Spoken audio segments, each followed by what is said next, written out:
सदस्यांना एक खुलासा करू इच्छितो।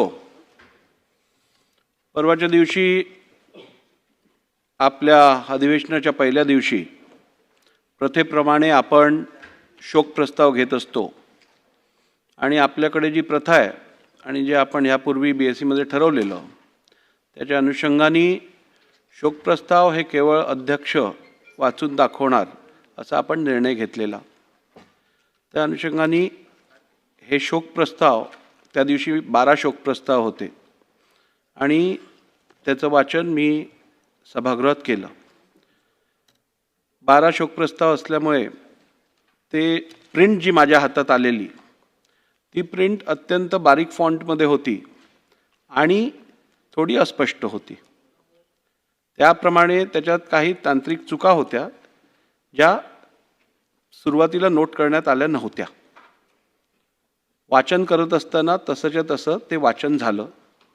ही एक चूक त्या दिवशी वाचन करत असताना माझ्याकडनं घडली।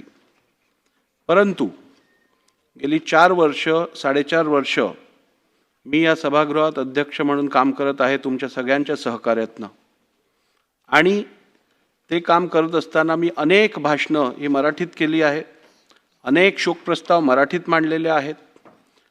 या सभागृहाचं संपूर्ण प्रोसिडिंग नियम असतील अथवा सभागृहाची कार्यपद्धती असेल ही संपूर्ण आपण मराठीत भाषेतनंच हाताळली आहे।